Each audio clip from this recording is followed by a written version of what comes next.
Hello class, this is me again your Hindi teacher Anita Tripathi.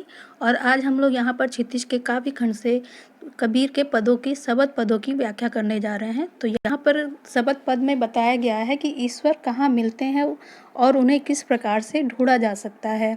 वैसे तो कहा जाए तो ईश्वर सर्वत्र रहते हैं, सभी जगह पर मिलते हैं, कण कण में व्याप्त हैं। लेकिन यहाँ पर ईश्वर ने बताया है कि तू मुझे ढूंढ कैसे सकता है और तेरे अंदर क्या क्या क्षमता है, इसे तुझे पहचानने की ज़रूरत है। आइए देखते हैं। मोको कहाँ ढूंढे बंदे, मैं तो तेरे पास में। यहाँ पर ईश्वर कह रहे हैं, हे मनुष्य, मैं तेरे आसपास ही हूँ, तू मुझे कहाँ ढूंढ रहा है। ना मैं देवल, ना मैं मस्जिद, ना काबे कैलाश में, ना मैं मंदिर में हूँ, ना मस्जिद में, और ना दूर स्थित पर्वत शिखर में कैलाश पे हूँ, और ना काबे में हूँ। ना मैं कौने क्रियाकर्म में, ना ही योग वैराग में, ना ही मैं किसी क्रियाकलाप में हूँ और ना ही योग करने या वैराग धारण करने में हूँ। अब यहाँ पे क्रियाकलाप क्या है, क्रियाकर्म क्या है, जो हम उनके लिए हार लेके जाते हैं, पुष्प लेके जाते हैं, अगरबत्ती लेके जाते हैं, धूप लेके जाते हैं, प्रसाद लेके जाते हैं, ये सब एक क्रियाकलाप है जिसके द्वारा हम उन्हें प्रसन्न करना चाहते हैं। और अगर हम लोग देखें तो जो ईसाई लोग होते हैं वो लोग उनके सामने कैंडल जलाते हैं और उनसे अपनी याचना करते हैं, प्रार्थना करते हैं। और जो बहुत ज़्यादा हठ योगी होते हैं, जिन्हें कहते हैं हठ योगी, यानी हठ पूर्वक ईश्वर को प्राप्त करने की जिनके अंदर इच्छा होती है, वो योग करते हैं और घर संसार को छोड़कर वैरागी हो जाते हैं। वैराग का मतलब होता है कि किसी प्रकार का मोह ना होना। तो इसके लिए ये ज़रूरी नहीं है कि तू अपने परिवार की जिम्मेदारियों से, अपने समाज की जिम्मेदारियों से कट जा और मेरे लिए तू यहाँ वहाँ भटकता फिर। मैं कहीं भी नहीं मिलता हूँ, मैं जो हूँ तेरे अंदर ही मिलता हूँ। यानी हर मनुष्य के अंदर ईश्वर हमको मिलते हैं, हमें उन्हें ढूंढने की, देखने की क्षमता होनी चाहिए। और किस प्रकार से हम किसी भी मनुष्य के अंदर इन देवता को या ईश्वर को ढूंढ सकते हैं, वो है उसके अंदर के गुण, जो मानवीय गुण ईश्वर के द्वारा दी गई हैं, जो भावनाएं हैं। ये भावनाएं ही एक मनुष्य को दूसरे मनुष्य से अलग करती हैं। जिसके अंदर दया, प्रेम, परोपकार आदि गुण होते हैं, वो उस मनुष्य को देवता की श्रेणी में ले जाते हैं। और जिसके अंदर द्वेष, कलह, क्रोध आदि प्रवृत्ति होती है, वो उसे राक्षस की श्रेणी में ले जाते हैं। तो यहाँ कहने का अर्थ यह है कि हे मनुष्य, तू अपने अंदर के अगर मानवीय गुणों को बनाए रखता है तो ही तू मुझे प्राप्त कर सकता है। तेरे अंदर जितने भी दुर्गुण हैं, वो एक अज्ञान की ऐसी चादर है जो ईश्वर को तुझे देखने नहीं देता और ईश्वर से तुझे हमेशा अलग करके रखता है। खोजी होय तो तुरहते मिलियो पल भर की तलाश में। हे मनुष्य, अगर तू खोजी है, यानी तू मुझे ढूंढना चाहता है, तेरे अंदर मुझे प्राप्त करने की उत्कंठा है, मुझे प्राप्त करने की व्याकुलता है, तो तू मुझे ढूंढ सकता है। मैं तो पल भर की तलाश में मिल जाता हूँ।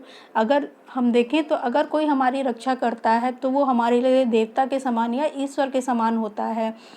तो जो भी हम अच्छे काम करते हैं, जो भी हम भाव दिखाते हैं, दूसरों की भलाई के कार्य करते हैं, वही ईश्वर के कार्य हैं। और अगर हम देखें तो ईश्वर के गुण होते क्या है, दया होता है, करुणा होता है, लोगों को मुसीबत से निकालने की क्षमता होती है। तो ये सारी क्षमताएं सारे मनुष्य में विद्यमान है। लेकिन क्या होता है कि जो हमारे अंदर की बुरी भावनाएं हैं, बुरी इच्छाएं हैं, वो हमारी अच्छाइयों को ढक लेती हैं, जिसके कारण हम दूसरे की सहायता करने से कतराने लगते हैं और धीरे धीरे ईश्वर को हम भूलने लगते हैं।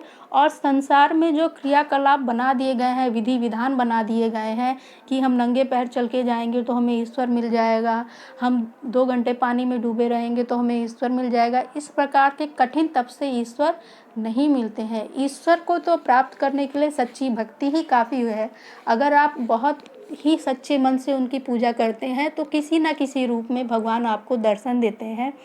मगर दर्शन का मतलब ये नहीं है कि भगवान पुराने ज़माने की तरह सारे वस्त्र अस्त्र धारण करके आएंगे। वो किसी मनुष्य के रूप में ही आपके सामने आपकी सहायता करने के लिए आते हैं। जब इतनी बड़ी परेशानी होती कि आपको लगता है कि कहीं कोई रास्ता नहीं मिलेगा, तब ईश्वर किसी न किसी मनुष्य के रूप को धारण करके ही आपके पास आता है और आपकी सहायता करता है।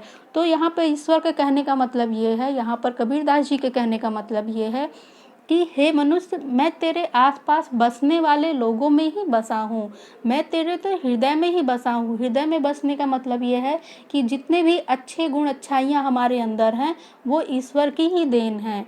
और जब हम यही अच्छाइयाँ दूसरों में देखते हैं तो हमें कहीं भी कोई बुराई दिखाई नहीं देती है। तो हमें अपने अंदर की अच्छाइयों को इतना ज़्यादा पल्लवित करना चाहिए, इतना ज़्यादा बढ़ावा देना चाहिए कि जो बुराइयाँ हैं वो पंख ना फैला पाएँ और हमारी अच्छाइयों को ढक ना पाए। कहे कबीर सुनो भाई साधो सब सांसों की सांस में। यहाँ कबीरदास जी कहते हैं, सुनो भाई साधु हे सज्जन व्यक्तियों, ये बात ध्यान में रखो कि ईश्वर कहाँ मिलते हैं, सब सांसों की सांस में। हमारी ये जो सांस चल रही है, जो हम जीवित रहने के लिए सांस चला रहे हैं, इसी आने जाने की सांस में ही हमारे ईश्वर बसते हैं। यानी कि अगर हम देखें तो मनुष्य के हाथ में दो ही चीज़ें नहीं हैं, मृत्यु और जीवन। ये दो ऐसे क्रियाकलाप हैं जिसे मनुष्य किसी भी प्रकार से अपने वश में नहीं कर सकता है। तो जीवित रहने का अर्थ ये नहीं है कि आप केवल चलते जा रहे हैं और आपके अंदर किसी के प्रति कोई दया भाव नहीं है।